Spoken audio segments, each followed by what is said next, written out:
parisienne de l'imagerie par résonance magnétique dans le cadre de la maladie de Pompe. Alors, c'est une expérience qui n'est pas monocentrique, mais qui est l'expérience d'un réseau d'imagerie musculaire constitué entre l'hôpital Raymond Poincaré de Garches, où nous traitons beaucoup de maladies neuromusculaires, mais plutôt pédiatriques, où il y a un centre de référence de maladies neuromusculaires pédiatriques, et puis l'Institut de myologie.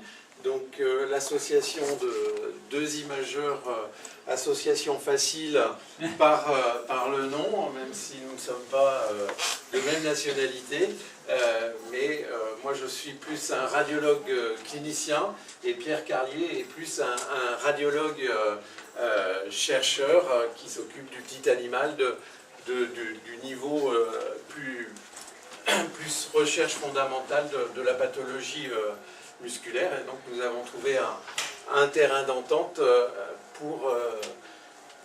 dans le cadre de ces maladies neuromusculaires et nous travaillons ensemble depuis 2008. Alors,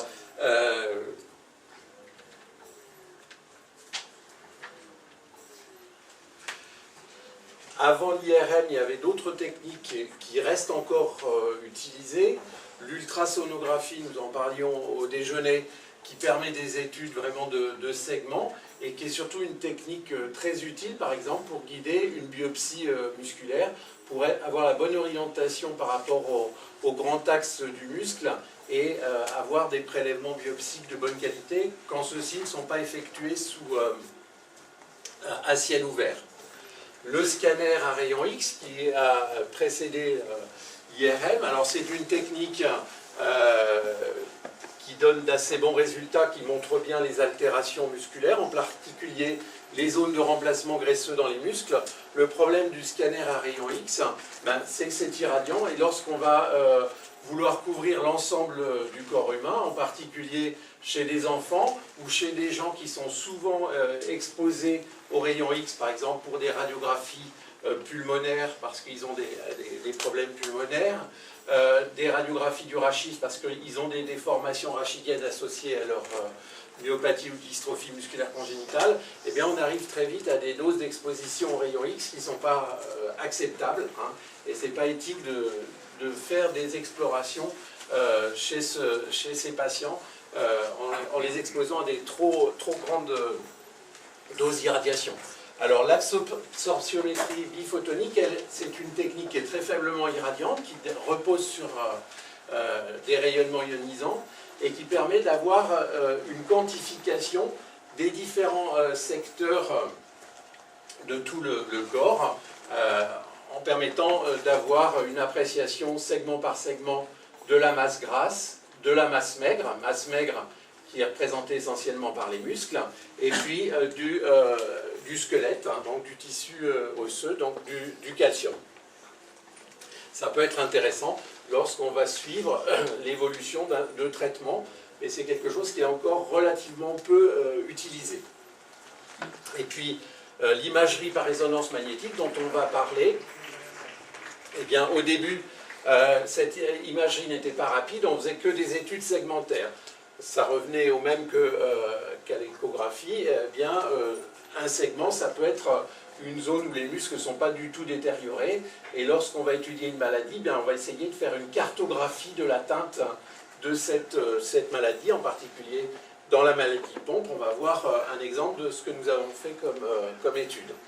Et puis, depuis quelques années, grâce en fait, aux avancées de l'imagerie pour le cancer, eh bien, on a eu des explorations du corps entier en IRM relativement rapides. Alors pour ceux qui sont déjà passés dans les machines, ce qu'on appelle relativement rapide, hein, c'est quand même au moins une bonne demi-heure, donc il faut supporter cette immobilité absolue ou relative pendant une demi-heure.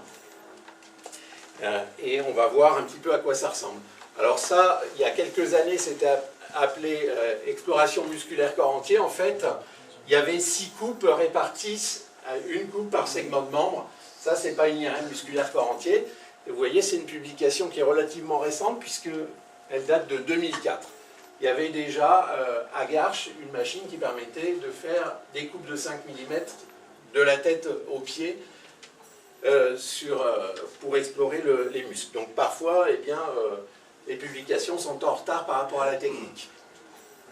Alors, je vous présente ici les deux types de machines dont on dispose. Vous avez l'IRM de l'hôpital Raymond Poincaré, qui est une IRM à 1,5 Tesla, c'est une IRM tout à fait standard. Le patient repose dans la machine sans aucune contrainte. C'est l'antenne intégrée à la machine qui permet de faire les images. Et puis on va diviser l'étude par petits segments et on va pouvoir obtenir une image reconstruite sur l'ensemble du corps. Ça, c'est la machine de la Pitié-Salpêtrière qui fonctionne avec des antennes de surface. Alors, on est recouvert, hein, c'est un petit peu impressionnant, mais bon, c'est pas très inconfortable. Alors voilà les techniques d'acquisition, c'est pas une maladie de pompe, mais c'est une imagerie corps entier, myopathie avec une scoliose. Donc on acquiert plusieurs segments à la suite, et puis on va faire une image reconstruite dans le plan frontal, donc grand axe longitudinal du corps, et puis on va faire, ce qui est très important en imagerie musculaire, des coupes qu'on va appeler axiales, sur lesquelles on va étudier la qualité des muscles segment par segment. Alors, il y a en IRM deux grands types de séquences, les séquences qu'on appelle T1, séquences T1 sur lesquelles la graisse est toute blanche, aussi bien la graisse sous-cutanée que la graisse de la médullaire osseuse, et puis les séquences qu'on appelle T2, séquence T2 où les liquides sont blancs, hein, c'est inverse, et vous voyez par exemple dans la vessie, au niveau des vaisseaux, au niveau du liquide céphalorachidien, tous les liquides sont blancs. Alors, le T1 va nous permettre de mettre en évidence les dégradations musculaires à type de remplacement graisseux, et le T2 plutôt les lésions inflammatoires. Alors ça c'est pour vous montrer, c'est une image qui date de 2003. Il est souvent difficile d'associer des équipes lorsqu'on fait une étude multicentrique en imagerie, parce qu'ils disent ah ben, l'IRM musculaire corps entier on ne peut pas faire. En fait c'est quelque chose qui est... Quand il y a un service de cancérologie dans un hôpital, et les hôpitaux universitaires font tous la cancérologie, on peut faire ce type d'imagerie. Ça, c'est une imagerie de cancer, où vous voyez qu'il y a un cancer du poumon à droite, et puis, eh bien, il y a des métastases osseuses, ici sur le fémur droit, mais il y a aussi des lésions musculaires, avec ici sur le muscle au niveau de l'épaule, et puis aussi des métastases musculaires au niveau des muscles fessiers. Et puis il y avait, je pense aussi, des choses au niveau des muscles érecteurs du rachis. Donc ça n'est pas le cas de la maladie de pompe. C'est juste pour vous montrer tout ce qu'on peut faire. Et puis, bien, dans le cadre des maladies musculaires, les séquences en T2, eh bien, elles permettent de mettre en évidence toutes les zones inflammatoires. Donc, c'est une séquence pondérée T2. Et tout ce qui est blanc correspond aux zones d'inflammation musculaire. C'est une polymyosite. Et puis, on peut quantifier l'inflammation, hein, et la suivre dans le temps en faisant des mesures du T2 des muscles. Alors,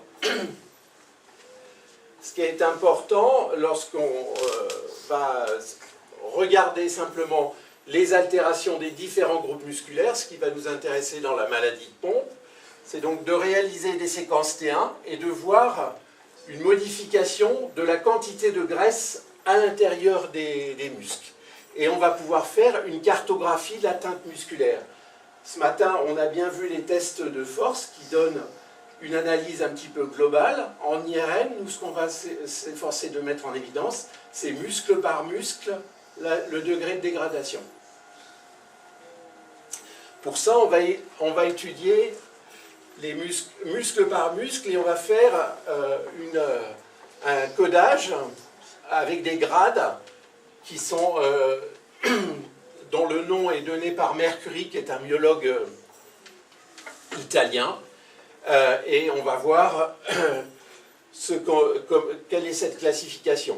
Et puis on étudiera le volume musculaire, savoir s'il est augmenté, normal ou diminué. Parfois on peut avoir des muscles absents, ça sort du cadre de la maladie de Pompe. Et puis on va voir la répartition des altérations. Alors cette classification de Mercuri, Mercuri 1, c'est des muscles qui sont normaux. Alors ça, c'est au niveau des muscles périrachidiens. Vous avez ici un corps vertébral, les muscles psoas et les muscles érecteurs du rachis lombaire. Muscles érecteurs du rachis lombaire qui sont très souvent atteints dans la maladie de Pompe. Alors, la graisse sous-cutanée, elle est toute blanche, mais dans les muscles, vous voyez, ces muscles sont bien gris, il n'y a pas de graisse en quantité augmentée. Ça, c'est un stade qu'on va appeler Mercuri 2. Et vous avez des muscles où il y a une petite striation graisseuse augmentée. Mercuri 3, vous avez une striation graisseuse qui est encore plus marquée. Et Mercuri 4, eh bien, vous voyez, ici, les muscles érecteurs, ils sont tout blancs. Donc, il n'y a que du gras à l'intérieur. Donc, c'est quelque chose d'assez grossier, puisque ça va de 30% en 30%. Hein. Les variations sous traitement ou spontanées, d'un examen à l'autre, c'est pas 30%. Voilà, donc on rend aux cliniciens groupe musculaire par groupe musculaire une classification de Mercuri hein, pour montrer le niveau de dégradation. Alors ça, on va passer.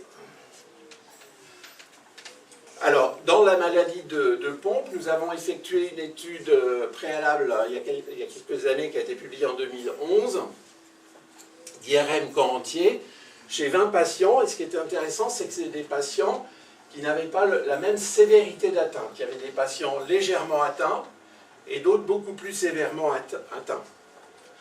Et ces patients ont été donc divisés en 3 groupes. Le groupe A, c'était des patients ambulatoires, sans aide et non ventilés. Groupe B, patients ambulatoires, sans aide, mais ventilés. Et groupe C, patients incapables de marcher au moins de 10 mètres et ventilés. Et ces patients ont été étudiés sur les 2 types de machines que je vous ai présentés tout à l'heure. Pour les patients ventilés, eh bien, grâce au professeur Orlikowski, qui est spécialiste de ventilation à domicile, et qui suit les patients les plus gravement atteints que va suivre Pascal Laforêt, eh bien, nous avons pu réaliser les examens parce qu'il y avait une prise en charge dans la machine en toute sécurité. Nous avons un matériel de surveillance et de ventilation amagnétique. Hein, les patients ne présentaient aucun risque pendant cet examen, bien entendu. Sans cette supervision par un réanimateur, ce n'est pas le radiologue qui va mettre un patient ventilé dans la machine. Alors, bon, on va passer. Ce qui est important, c'est de voir la répartition de l'atteinte dans cette maladie, qui nous a permis de progresser dans les diagnostics différentiels avec d'autres maladies.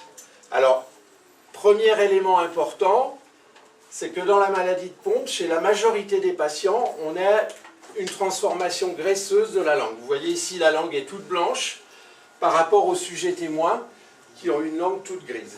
Donc, un élément très fréquemment retrouvé, alors que tous les autres muscles du massif facial sont préservés et sont bien gris. En coupe axiale, vous voyez bien cette langue qui est tout à fait blanche, alors que les autres structures musculaires, elles, sont tout à fait normales. Au niveau de la ceinture scapulaire, un muscle qui est très fréquemment et très précocement atteint, c'est un muscle fixateur de l'omoplate, c'est le muscle sous-scapulaire. Hein.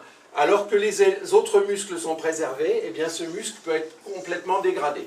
Donc, au niveau du massif facial de la langue, au niveau de la ceinture scapulaire, le muscle sous-scapulaire. Un autre exemple avec, vous voyez, cet aspect très gras de ce muscle qui se situe sous l'omoplate. Au niveau du tronc, c'est là que prédomine dans les formes un petit peu plus assez évoluées l'atteinte. Et vous voyez que aussi bien les muscles de la sangle abdominale que les muscles érecteurs du rachis, que les muscles psoas sont complètement absents. Ils sont complètement remplacés par du gras, alors que les muscles des membres, très rarement atteints, des membres supérieurs, eux sont complètement préservés. Au niveau de la ceinture pelvienne, eh bien, on a des atteintes assez marquées des muscles moyens fessiers, des muscles adducteurs, on ne va pas tout détailler, et au niveau de la cuisse, eh bien, l'atteinte est extrêmement variable. On peut avoir d'un sujet à l'autre une atteinte qui est complètement différente. Est-ce que tu peux aider à côté, problème technique? Une atteinte prédominante de la loge antérieure et d'autres une atteinte prédominante de la loge postérieure. Alors chez ce patient, c'est le muscle vaste latéral qui est le plus atteint. Ça, c'est deux patients qui sont dans le groupe B. Il y en a un pour lequel la loge antérieure est respectée, la loge postérieure très touchée. Et c'est l'inverse chez ce patient, où la loge antérieure est très abîmée, il n'y a que le droit de la cuisse qui est préservé. Et la loge postérieure est aussi touchée, mais un petit peu moins. Alors, si on fait la synthèse des résultats, alors vous avez les différentes couleurs qui correspondent au groupe de sévérité, de A à C, et puis tous les muscles du corps humain. On voit que dans la maladie de Pompe, quelle que soit la sévérité de l'atteinte, la langue est très touchée, que le muscle sous-scapulaire est très touché. Il y a d'autres fixateurs de l'omoplate, c'est le grand dentelé qui est aussi très touché. Au niveau du tronc, tous les muscles sont très altérés. Et puis au niveau de la ceinture pelvienne, les muscles sont touchés, mais plus touchés dans les groupes de sévérité les plus importants.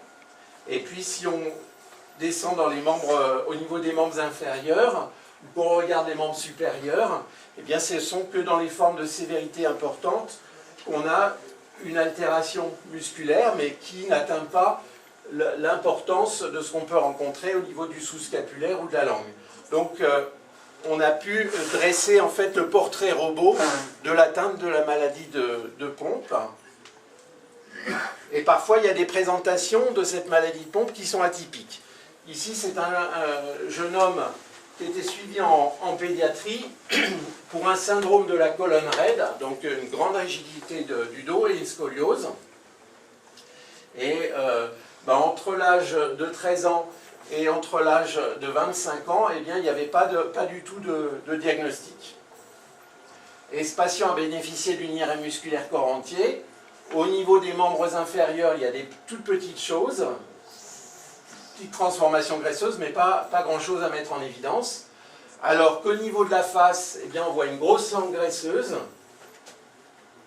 On voit aussi que les muscles sous-scapulaires sont en transformation graisseuse importante. Et donc, dans ce cadre-là, eh bien, on a pu effectuer un diagnostic. Et puis, ce qui est important aussi, c'est de dresser un petit peu le portrait robot de l'évolution de la maladie et savoir quels sont les muscles les plus touchés au début et puis la progression de l'atteinte.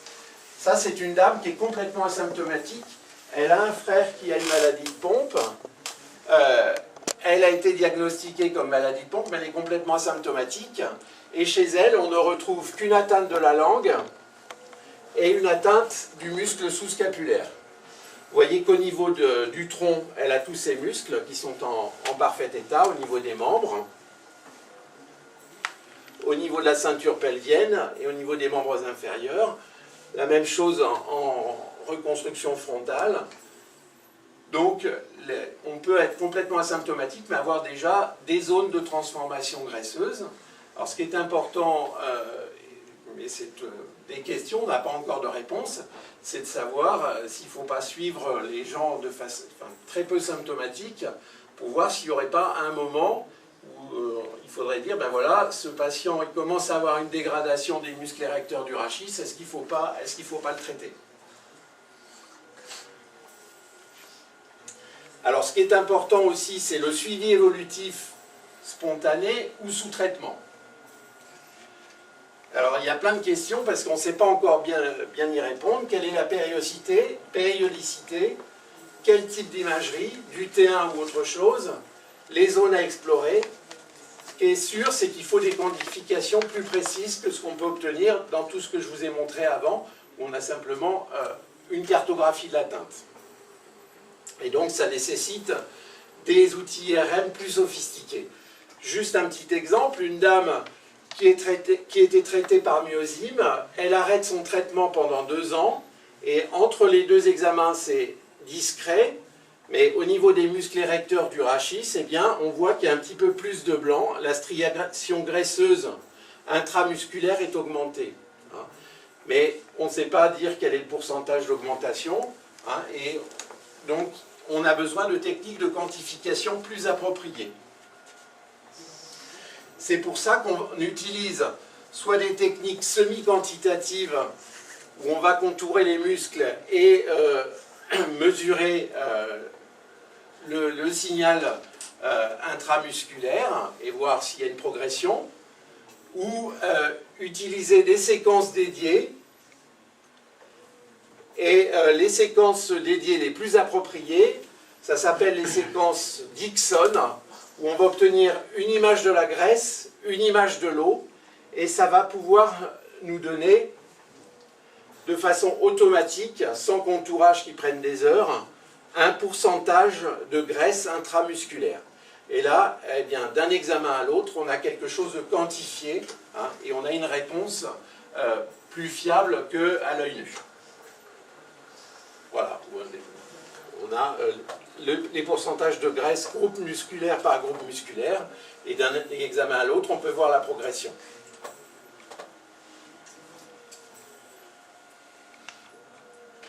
Alors, une autre technique qui est utilisée dans la maladie de Pompe, et peut-être certains d'entre vous ont bénéficié de ce type d'exploration, c'est la spectroscopie par IRM. Et cette spectroscopie, elle va étudier le spectre, le glycogène au niveau du spectre musculaire du carbone 13. Alors ça s'étudie avec des antennes dédiées que l'on place soit sur la cuisse, soit sur le mollet, avec une machine à très haut champ, c'est un 4 Tesla à la Pitié-Salpêtrière, et on peut comparer le spectre du glycogène chez un sujet contrôle et chez un patient qui a une maladie de Pompe, où on a une élévation du glycogène. Donc la personne qui est en charge de ces explorations à l'Institut de myologie, c'est Claire Ouary, qui est adjoint de Pierre Carlier. Ici, c'est un sujet qui est aussi complètement asymptomatique, qui a été diagnostiqué à l'âge de 2 ans et qui n'a aucun signe clinique. Mais la spectroscopie permet de mettre en évidence dans le temps une augmentation du taux de glycogène intramusculaire par spectroscopie. Alors, ce qui est sûr, c'est que la spectroscopie est sûrement intéressante, mais que ce n'est pas un indicateur de sévérité de l'atteinte. Et donc, il y a quelques réserves quant à son utilisation dans le suivi et la quantification des altérations musculaires. Donc, ce qui est très important à retenir, donc on a cette spectroscopie, mais les techniques qui sont sûrement le plus d'avenir et les plus importantes pour les évaluations d'évolution spontanée ou sous traitement, ce sont les séquences quantitatives d'IRM, et en particulier la technique Dixon. Mais l'imagerie corps entier, elle est utile pour montrer les zones de dégradation. Si on fait une quantification Dixon sur des zones qui sont complètement respectées, ça n'a pas beaucoup de sens. Donc il faut toujours cibler la quantification aux zones où l'atteinte est débutante. Si l'atteinte est totale, si on n'a plus que du gras, là encore, ça n'a pas beaucoup d'intérêt de suivre l'évolution. C'est pareil que lorsqu'on fait une biopsie musculaire, si on fait la biopsie musculaire dans du gras, ben on répond gras, hein, mais on n'a pas d'indication. Voilà, je vous remercie.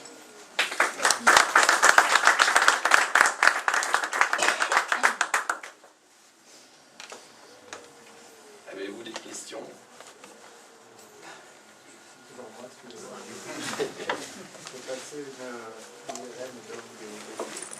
Oui.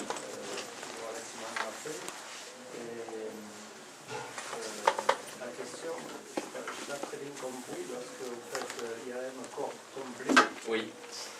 Il est obligatoire de passer dans l'appareil entièrement ou on reste à l'extérieur?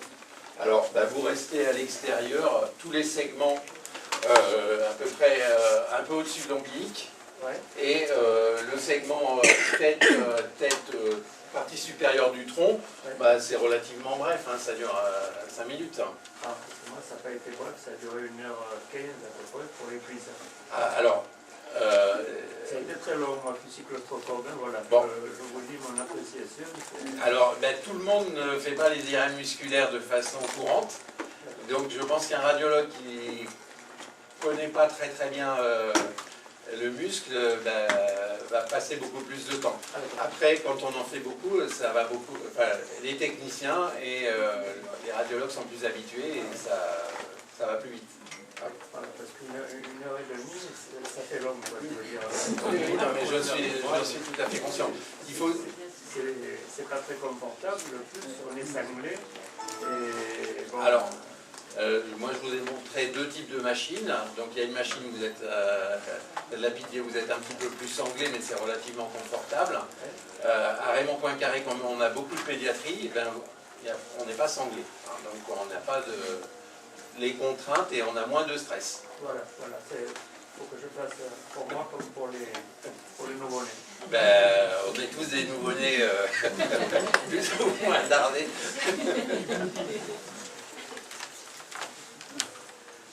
J'aurais une question qui dépasse le cadre de la maladie de pompe, mais est-ce que la spectroscopie carbone 13 vous permet de qualifier le type de glycogène en fait? Alors, et dans quelle mesure? ça c'est une question qui relève plus de la spécialiste qui est Claire Wary. En fait, les taux de glycogène sont très différents d'une glycogénopathie à l'autre. Hein. Dans la maladie de pompe, en fait, d'un individu à l'autre, le taux de glycogène est très variable. D'autres types de glycogénopathie, les taux de glycogène sont beaucoup plus élevés. Après, la différenciation fine d'un glycogène à l'autre, ça, je ne suis pas sûr qu'on puisse le faire à 100%. J'ai une question très pratique. Les tests avec le C13, est-ce qu'il y a des risques à long terme d'évolution cancérigène ou quelque chose comme ça, ou parce qu'il y a des gens qui craignent ça? Bah, écoutez, la spectroscopie, c'est né avec l'IRM. Il n'y a eu aucun cas de rapporté. Hein, et tous les techniciens qui travaillent dans les machines d'IRM, il n'y a eu aucun cas de maladie professionnelle, alors que les radiologues qui font de la radiologie interventionnelle, vous voyez, ils commencent par ne plus avoir de poils sur les mains, et après ils développent des cancers cutanés. Hein, donc, il faut relativiser les choses. Du réactif C13, c'est un réactif. Non, c'est... Tout à fait béni. Oui, il n'y a pas de souci.